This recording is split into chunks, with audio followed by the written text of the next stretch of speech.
हमारी ज़िंदगी में कई बार हम खुद को एक मुश्किल घड़ी में पाते हैं। कई बार हमें बड़े फैसले लेने पड़ते हैं, लेकिन हमें यह नहीं पता होता कि वह सही है या गलत। उस फैसले का परिणाम हमारे जीवन में अच्छा होगा या बुरा। लेकिन कई बार हमारे पास सही निर्णय लेने के तरकीब नहीं होती और हम जल्दबाजी में फैसला कर लेते हैं, और उन फैसलों की वजह से हमारी ज़िंदगी अच्छी भी हो सकती है या बहुत बुरी। इसलिए सही फैसला लेने की क्षमता हमारे जीवन में सफल करने के लिए आवश्यक है। तो चलिए आज की इस बोध कहानी के माध्यम से जानते हैं कि जीवन में सही फैसले कैसे लिए जाएं और सही निर्णय लेने के तरीका कौन सा है। कई साल पहले की बात है, एक छोटे से राज्य में एक बुद्ध भिक्षु रहते थे। वह बुद्ध भिक्षु बहुत ज्ञानी थे। उनके पास लोग बहुत दूर दूर से आते थे ताकि वे उनसे अपनी समस्याओं का समाधान प्राप्त कर सकें। उनके पास कोई भी कैसी भी समस्या लेकर क्यों ना आए, वह समस्या का समाधान अवश्य करते थे। जब भी वह किसी की समस्या सुनते तो उस समस्या को बड़े ही ध्यान से सुनते, समझते और उसके कुछ देर के लिए वह आंखें बंद करते और समस्या के बारे में अच्छे से सोच विचार करते और उसके बाद उसका समाधान देते। ऐसे में कोई भी व्यक्ति उनके बारे में केवल एक ही बात सोचता था, शायद इन साधु के पास कोई ऐसी चमत्कारिक शक्तियां हैं जिससे यह समाधान पूछते हैं और उसके बाद हमें वह समाधान बताते हैं।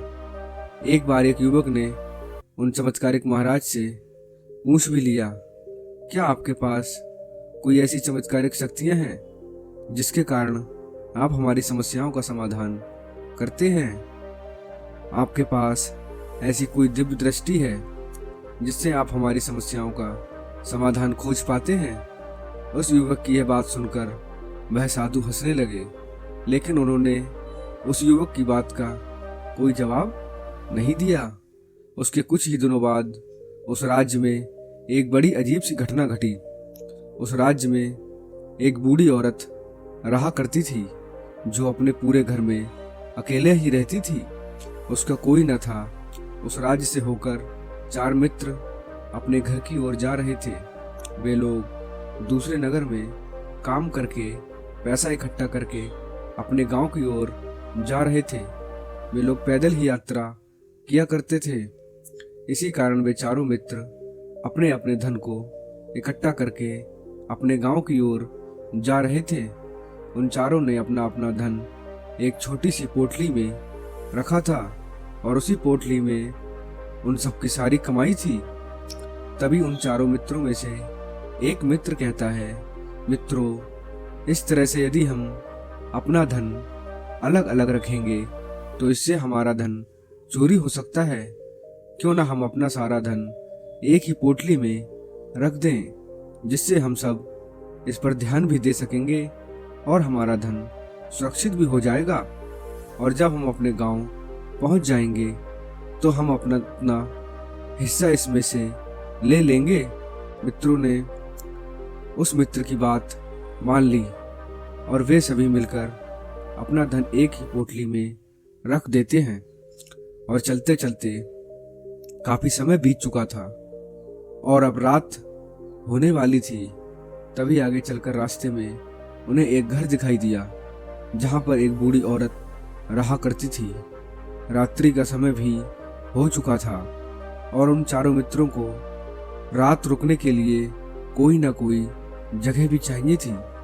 ऐसे में उन चारों ने मिलकर निर्णय लिया कि वे लोग आज रात इसी घर में ठहरे। इसलिए वे चारों लोग उस घर की ओर आगे बढ़ते हैं। तभी सामने से एक बूढ़ी औरत दरवाजा खोलती है और उन चारों मित्रों में से एक मित्र हाथ जोड़कर उस बूढ़ी औरत से कहता है, माता जी, हम अपने गांव की ओर जा रहे थे, लेकिन यहाँ रास्ते में ही रात हो गई और अब हम इतनी रात में सफ़र नहीं कर सकते।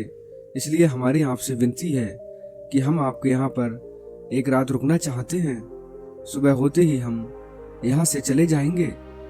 उस बूढ़ी औरत ने काफ़ी देर सोच समझकर विचार किया और उसके बाद वह बूढ़ी औरत कहती है, ठीक है, तुम सभी आज रात के लिए यहाँ पर रुक सकते हो, मुझे कोई दिक्कत नहीं है, मैं खाना बनाने जा रही हूँ, कहो तो तुम लोगों के लिए भी बना दूँ।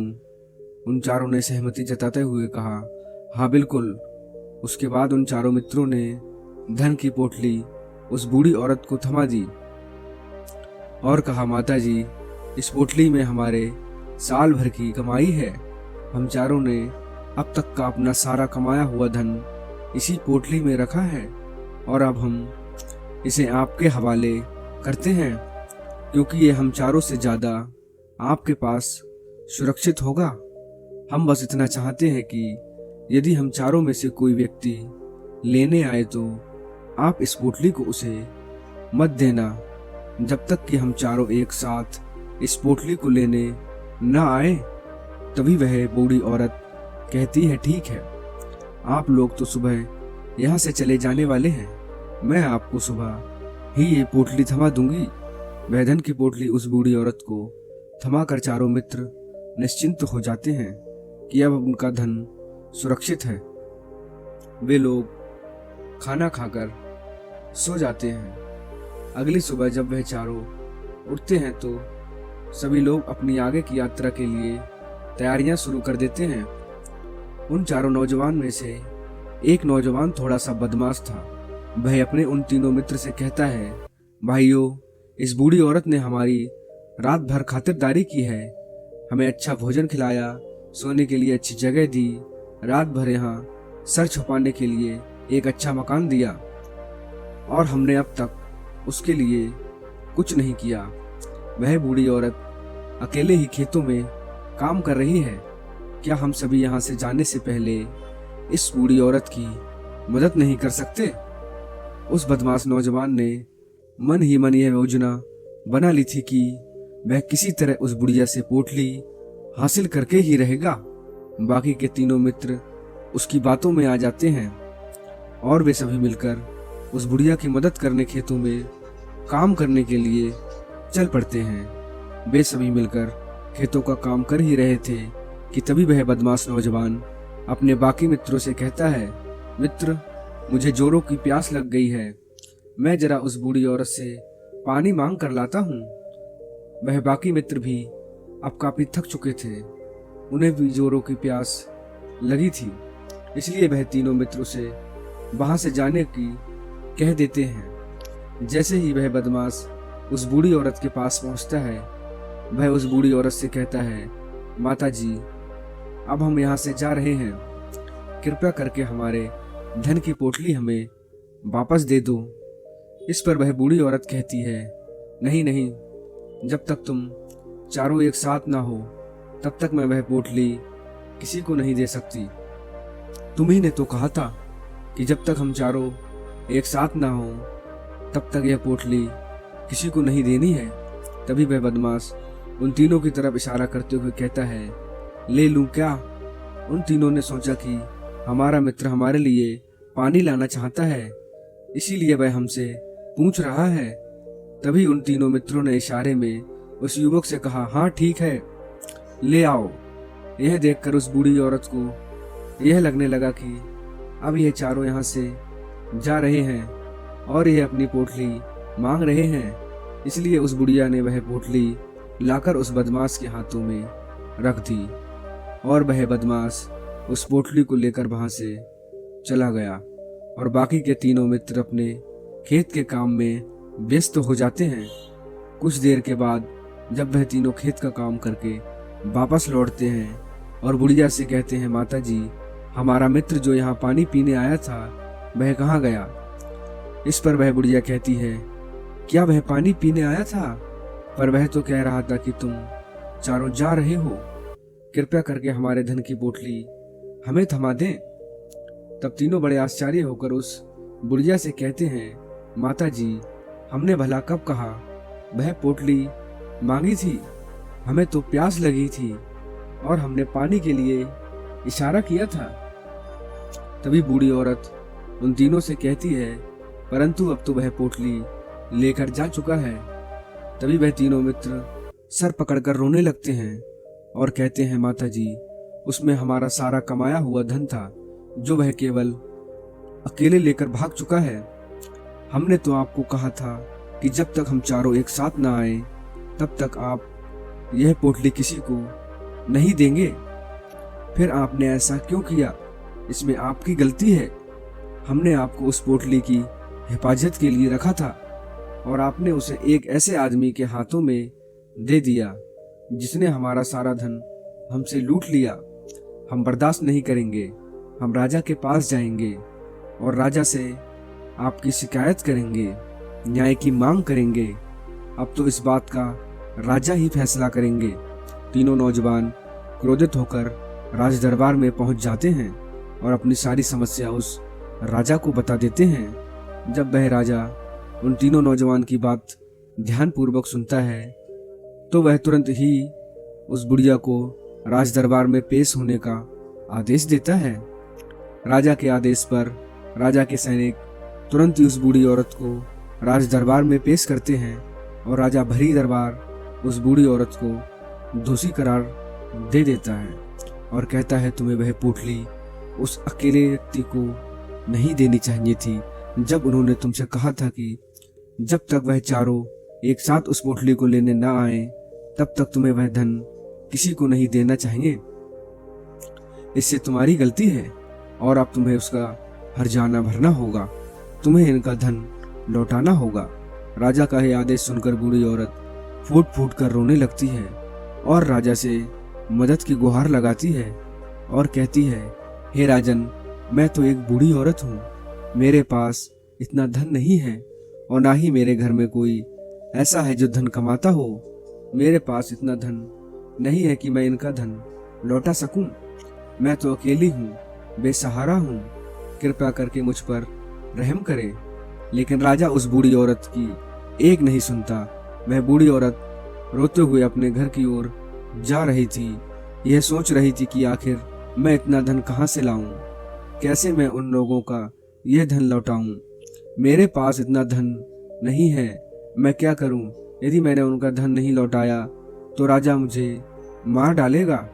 वैसे भी मेरी ही गलती है जब उन चारों ने मिलकर मुझसे कहा था कि जब तक हम चारों एक साथ ना हो तब तक वह पोटली किसी को नहीं देनी है। फिर भी मैंने वह पोटली केवल उस एक व्यक्ति को थमा दी। इसमें गलती तो मेरी ही है। वह रोते रोते यह सारी बातें सोचते हुए अपने घर की ओर जा रही थी। तभी रास्ते में उस बूढ़ी औरत को वही संत मिले जो उस नगर में किसी भी समस्या का समाधान बड़ी ही सरलता और सहजता से करते हैं। उन्होंने उस बूढ़ी औरत से कहा, क्या बात है बेटी, क्यों रो रही हो? इस पर वह बूढ़ी औरत उस संत को सब कुछ सच सच बता देती है और कहती है, महाराज, इसमें गलती तो मेरी ही है। उन चारों ने तो पहले ही कहा था कि जब तक वे चारों एक साथ ना आए तब तक वह पोटली मुझे किसी को नहीं देनी है। लेकिन मेरी मत मारी गई थी जो मैंने वह पोटली केवल एक व्यक्ति को थमा दी और वह उनका सारा धन लेकर भाग गया। लेकिन अब मुझे यह समझ नहीं आ रहा कि मैं सारा धन कहाँ से लाऊं। मेरे पास इतना धन नहीं है और राजा ने तो आदेश भी दे दिया है कि मुझे उनका धन लौटाना ही पड़ेगा। लेकिन मैं ये समझ नहीं पा रही कि इतना सारा धन मैं कहाँ से लाऊंगी। तभी वह संत उस बूढ़ी औरत से कहते हैं, शांत हो जाओ, मैं कोई ना कोई रास्ता जरूर निकाल लूंगा। इतना कहकर वह संत वहीं पर बैठ जाते हैं, ध्यान करने लगते हैं। कुछ देर के लिए आंखें बंद कर सोचते हैं, विचार करते हैं। मौन रहकर वह समस्या का समाधान निकालते हैं और उसके बाद वह उस बूढ़ी औरत से कहते हैं, बेटी, राजा ने किया है वह बिल्कुल गलत है। आपने जो किया है उसमें आपकी कोई गलती नहीं है। राजा का फैसला गलत है। उन संत के इतना कहने पर बूढ़ी औरत चुप हो गई और यह सोचने लगी कि आखिर राजा का फैसला कैसे गलत हो सकता है। राजा तो सभी के लिए न्याय ही करते हैं और वह कभी किसी का बुरा नहीं करते। फिर आखिर आज राजा का फैसला कैसे गलत हो गया? उन संत और उस बूढ़ी औरत की बात आसपास के खड़े सभी लोग सुन रहे थे और वे लोग भी बड़े अचरज में थे, क्योंकि राजा का फैसला कैसे गलत हो सकता है। राजा ने तो बिल्कुल सही फैसला लिया है, इस बूढ़ी औरत ने ही गलती की है। उन चारों का धन केवल एक को ही थमा दिया। ऐसे में उस बुढ़िया को उनका धन तो लौटाना ही चाहिए। राजा ने गलत फैसला कहाँ किया है। तभी वह संत उस बूढ़ी औरत से कहते हैं, जाओ राज दरबार में कह दो कि हे राजन, आपका फैसला गलत है, और सही क्या है गलत क्या है इसका फैसला मैं करूंगा। पहले तो बूढ़ी औरत इतनी हिम्मत ही नहीं जुटा पा रही थी कि वह राज दरबार में जाकर भरे राज दरबार में राजा को यह कह सके कि राजन, आपका फैसला गलत है। लेकिन जैसे तैसे उसने हिम्मत जुटाई और वह वापस राज दरबार लौटी। उसने डरते हुए भरे राज दरबार राजा से बड़ी थर्राती हुई आवाज में कहा, राजन, आपने जो फैसला किया है वह फैसला गलत है। इतना कहकर उसने राजा को सारी बात सच सच बता दी। उस बूढ़ी औरत की बात सुनकर राजा बहुत क्रोधित हुए। राजा ने उस बूढ़ी औरत से कहा, कौन है वह संत जिसने मेरे फैसले को गलत बताया है? क्या उन्हें नहीं लगता कि मैंने सही निर्णय लिया है? मैं हर रोज कई निर्णय लेता हूँ, कई फैसले करता हूँ, लेकिन आज तक कभी किसी ने मुझसे यह नहीं कहा कि मेरा फैसला गलत है। यदि उन संत ने मुझे सही फैसला न सुनाया, उन्हें फांसी की सजा सुना दूंगा। यह बात पूरे नगर में फैल गई। सभी लोग एक जानने के लिए हैरान थे कि आखिर वह साधु ऐसा कौन सा फैसला सुनाने वाला है जो राजा से भी उचित होगा, उसमें सबके लिए न्याय होगा।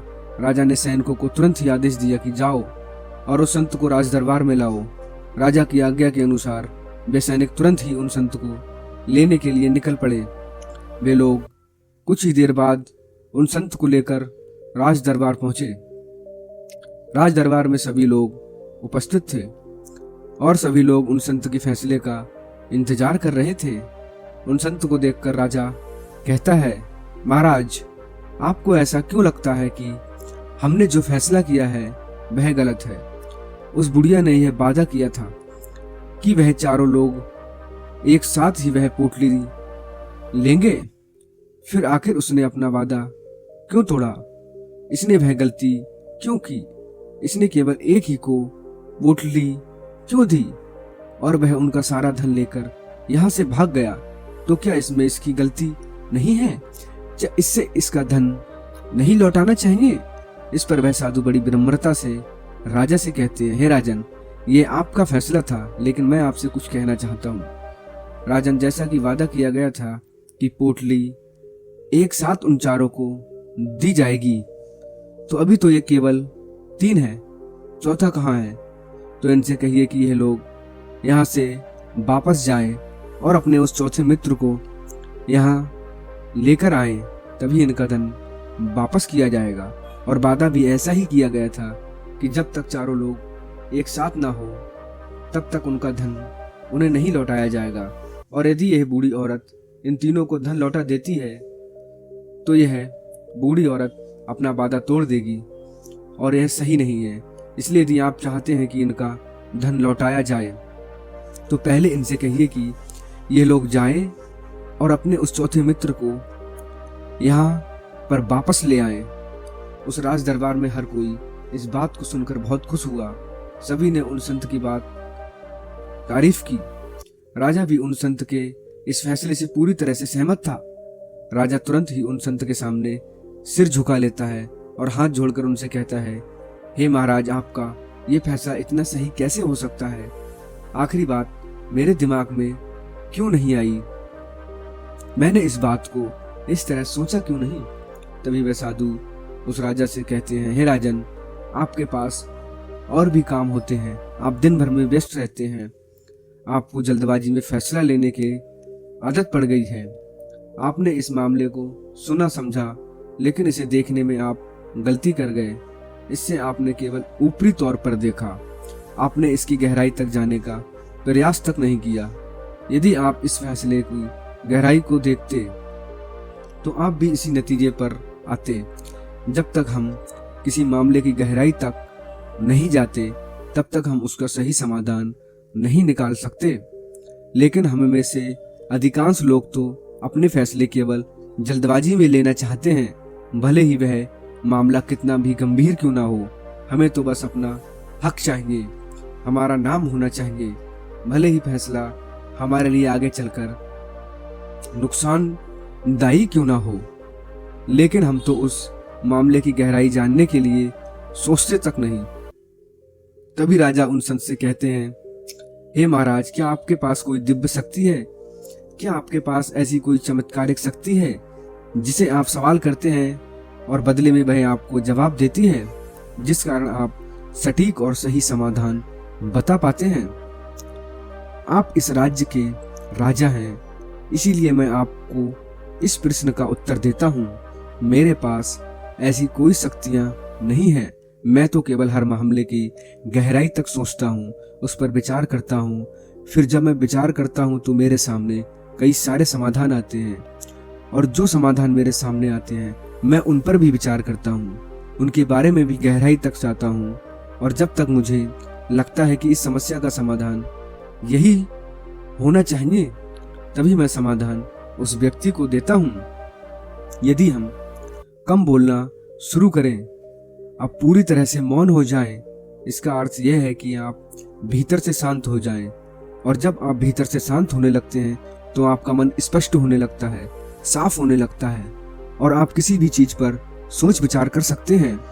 जब आप भीतर से शांत होने लगते हैं तो आप ऊपर से भी कम बोलते हैं। जब आप धीरे धीरे कम बोलने की आदी हो जाते हैं तो आप साफ और स्पष्ट तौर पर सोच और समझ पाते हैं।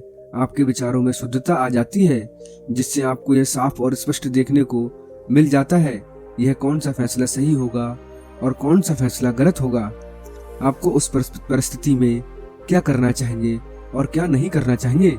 यदि आप इसी प्रकार सोच विचार कर फैसले लेना शुरू करते हैं तो आपका मस्तिष्क भी अच्छी तरह से काम करने लगता है, और आपका मस्तिष्क पहले से भी ज्यादा शक्तिशाली हो जाता है। और इसका एक बहुत अच्छा उदाहरण भी मैं आपको बताना चाहूँगा। जब आप स्कूल में पढ़ते थे, फिर आज भी आप पढ़ रहे हो, तो आपने देखा होगा कि जो बच्चे होनहार होते हैं, होशियार होते हैं, वे लोग बहुत कम बातें करते हैं और अपना समय सही चीज़ों में लगाते हैं। वह अधिकांश अपना समय मौन होकर ही बिताते हैं। इसी वजह से वह पढ़ाई करने में बहुत तेज होते हैं। वह जो कुछ भी पढ़ना चाहते हैं वह उसे याद कर ले जाते हैं। लेकिन वहीं दूसरी तरफ जो लोग बहुत अधिक बोलते हैं, यदि आप उन्हें पूरे 24 घंटे भी दे दें तो भी वह उस तरह से उन चीजों को याद नहीं कर सकता जिस तरह से वह मौन रखने वाले बच्चे उन बातों को याद कर लेते हैं। और महान चाणक्य ने भी यही कहा है कि जो व्यक्ति यह समझ जाता है कि उसे कब, कहाँ और कितना बोलना चाहिए, उस व्यक्ति की सफल होने से कोई रोक नहीं सकता। आप इतिहास उठाकर देख सकते हैं, आज तक जो भी लोग महान हैं, जो लोग भी सक्सेसफुल बने हैं, उन लोगों की आदत बहुत कम बोलने की है। उनका पूरा ध्यान केवल अपने लक्ष्य पर होता है और अपना पूरा समय वह अपने लक्ष्य को पाने में ही लगा देते हैं। दोस्तों, आपने आज इस वीडियो से क्या सीखा वह आप कमेंट में बता सकते हैं। और आपको आज की वीडियो पसंद आई होगी तो इस वीडियो को उस इंसान को शेयर करें जिससे यह कहानी सुनने की ज़रूरत है, और उसके बाद चैनल को सब्सक्राइब करें। तो चलिए फिर मिलते हैं ऐसी एक और नई वीडियो में और एक नए मैसेज के साथ। तब तक के लिए धन्यवाद। नमो बुद्धाय।